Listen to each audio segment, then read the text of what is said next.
नमः शिवाय। ओम नमः शिवाय। हर हर महादेव।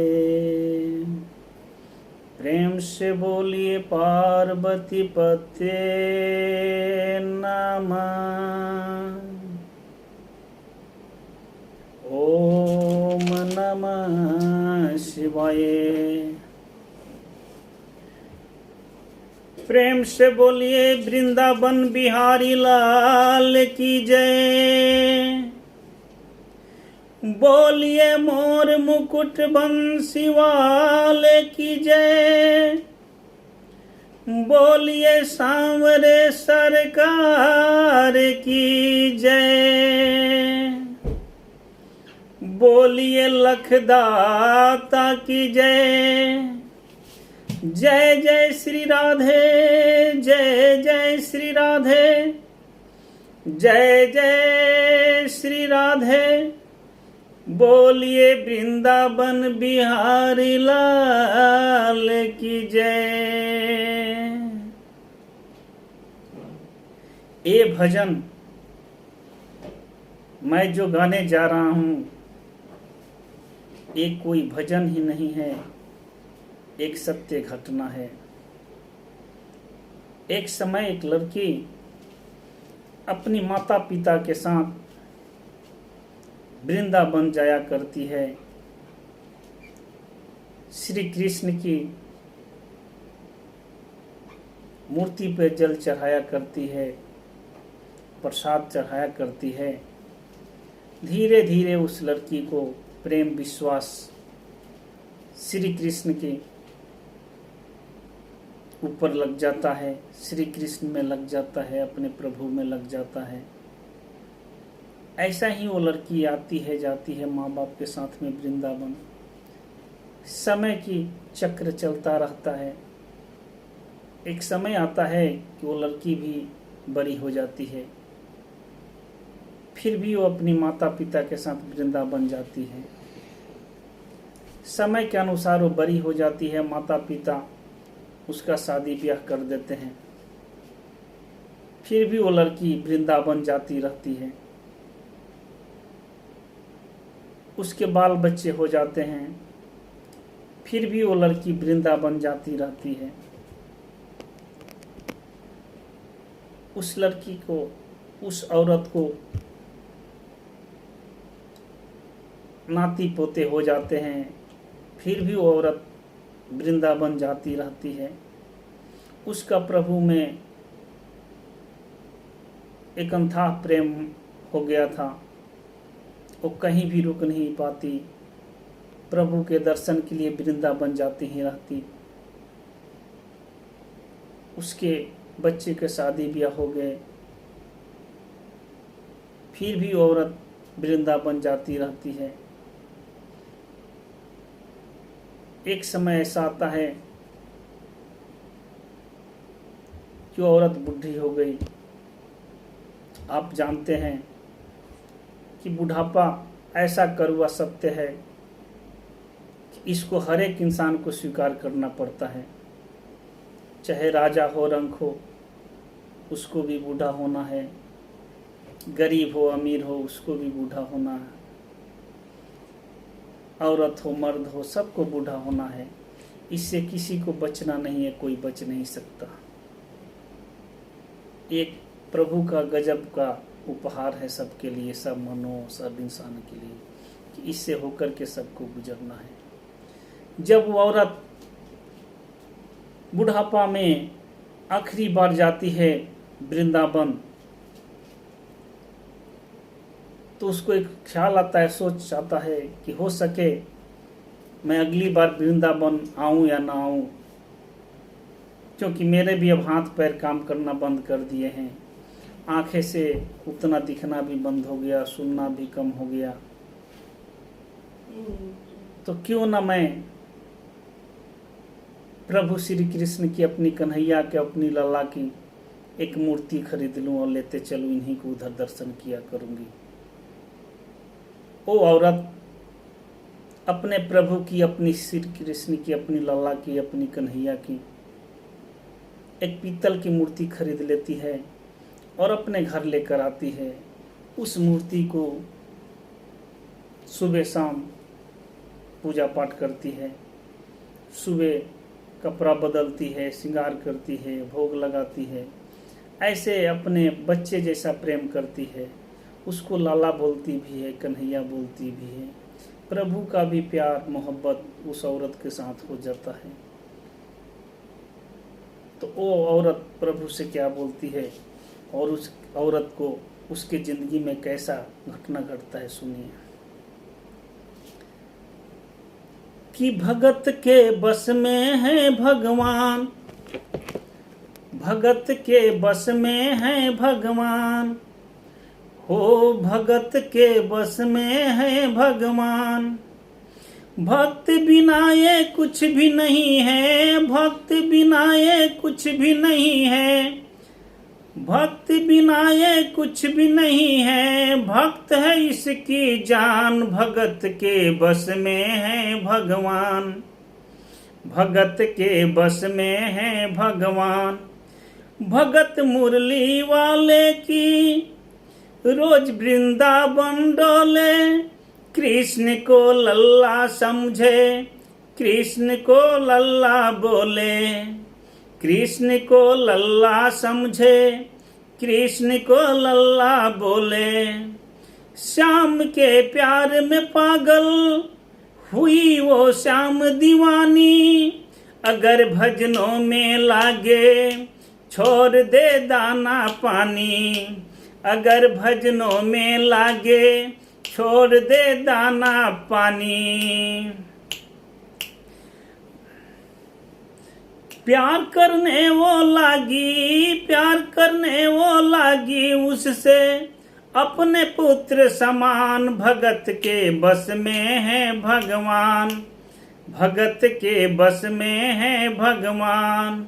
ओ अपने कृष्ण लला को गले से लगा कर रखे, हमेशा सजा कर रखे, ओ लाड लगा के रखे, हमेशा सजा के रखे, ओ लाड लगा के रखे।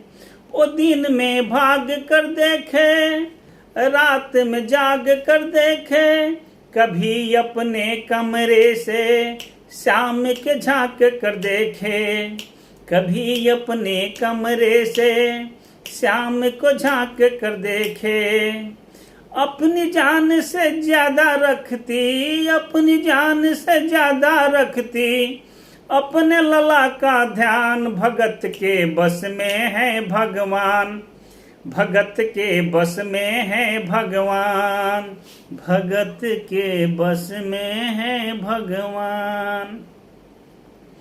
समय बीतते जाता है, समय के रफ्तार तेजी से बीतते जाता है। एक समय आता है कि जन्माष्टमी का त्योहार आता है।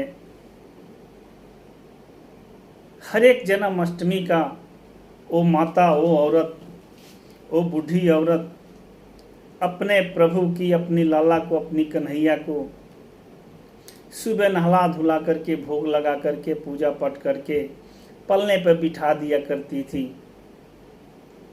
लेकिन संयोग बस इस जन्माष्टमी को उसकी तबीयत जोर से खराब हो जाती है। वो चाह करके भी अपने बिस्तर से उठ नहीं पा रही है। तो वो औरत अपनी बहू से कहती है कि बेटी, सबसे पहले तुम हमारे लाला को नहला धुला दो, कपड़ा बदल दो, भोग लगा दो और पलने पर बैठा दो। तो बहू बोलती है, माता जी मुझे कुछ जरूरी काम है, 2-3 घंटा लगेगा, अभी मैं नहीं कर सकती। आपका लाला का काम मैं अपना काम कर लूंगी तो 2 घंटे के बाद कर दूंगी। इस पर वो बूढ़ी माँ बोलती है, वो औरत की सास बोलती है कि हे बहू, हमारे घर में अभी तक हमारे लाला का ही सबसे पहले काम होते आया है और आज भी हमारे लाला का ही पहले काम होगा। तुम मेरे लाला को नहला धुला करके पलने पर बैठा दो, भोग लगा दो, फिर जो भी आपको करना है करो, मैं कुछ भी नहीं बोलूंगी। इस बात पे बहू गुस्सा हो जाती है। गुस्सा होकर के, रंज होकर के जल्दी में जाती है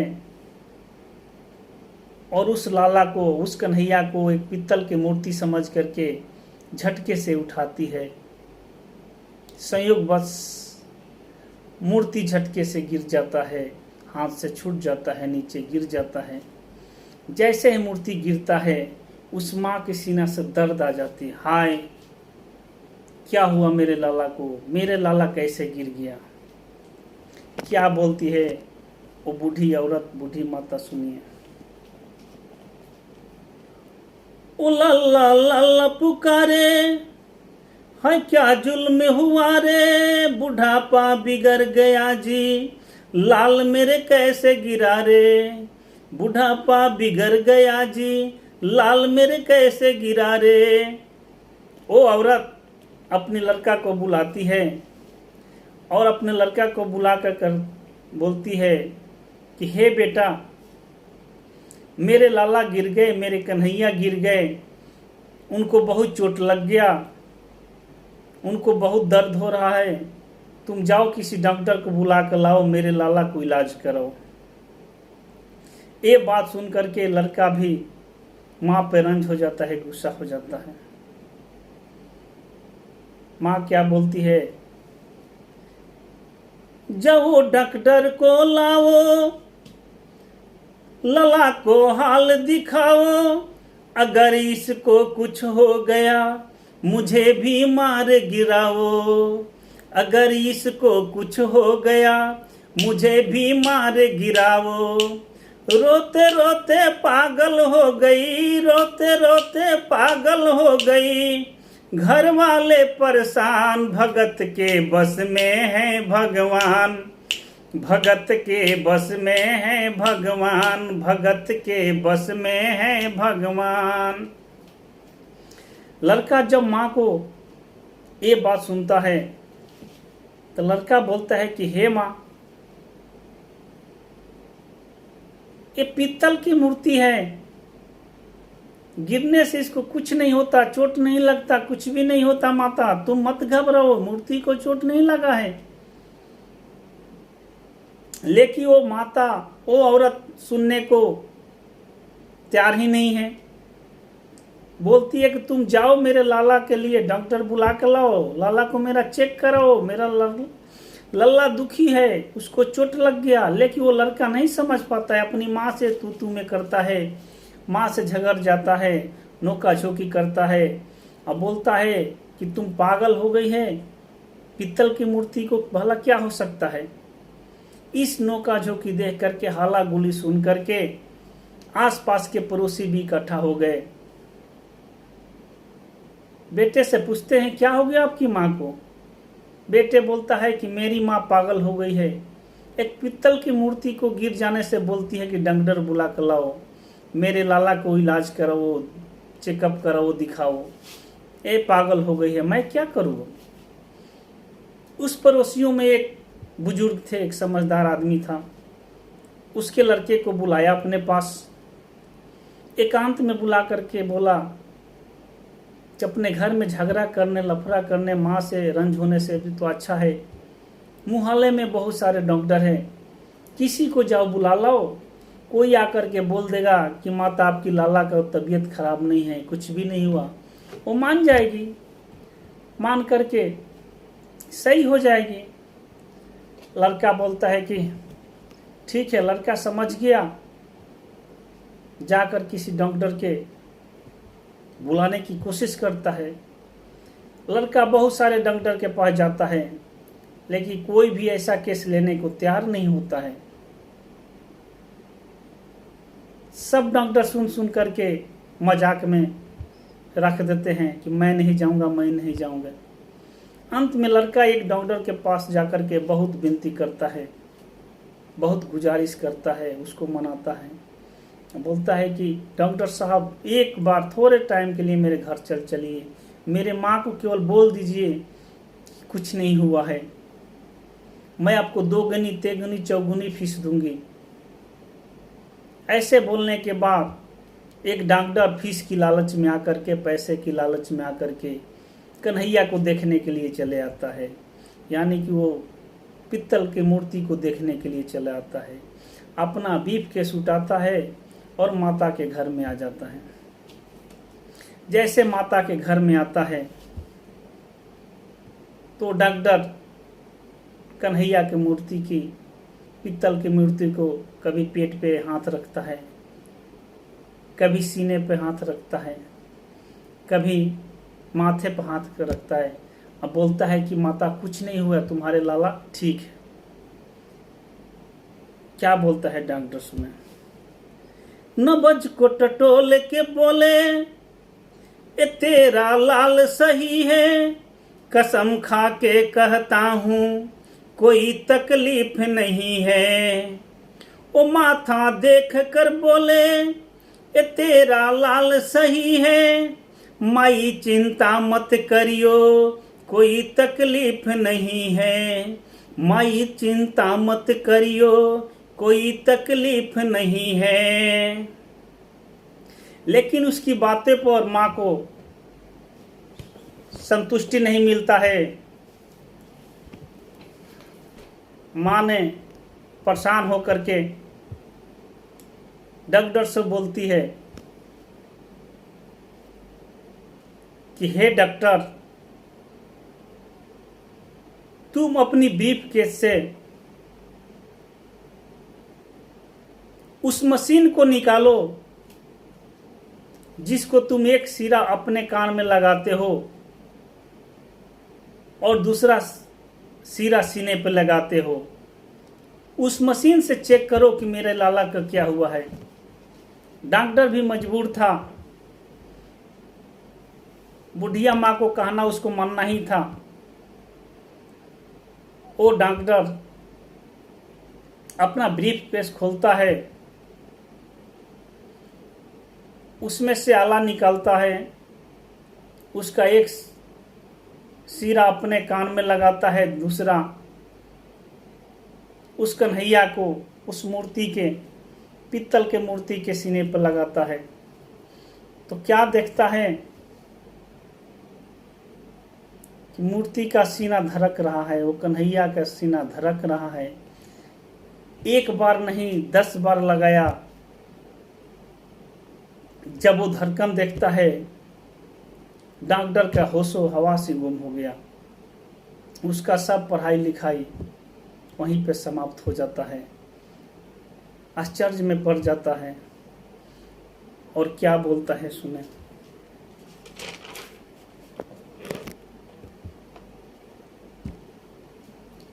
जो भी सीने से लगाया पसीना जम कर आया, उसने कई बार लगाया और डॉक्टर चकराया।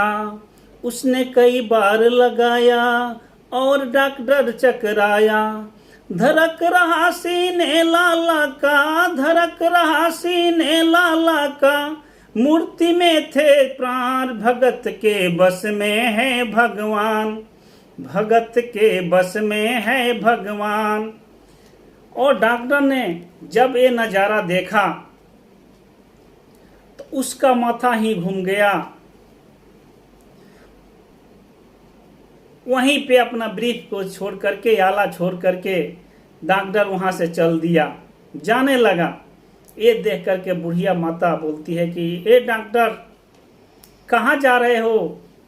अपनी ब्रीफ केस लेकर के तो जाओ, अपनी आला को तो लेकर के जाओ। तो डॉक्टर बोलता है कि हे माता, अब मुझे वो कुछ काम की नहीं है। तुम जहां से लाला लाई है वहीं मैं जा रहा हूं, अब मैं सब छोड़ता हूं।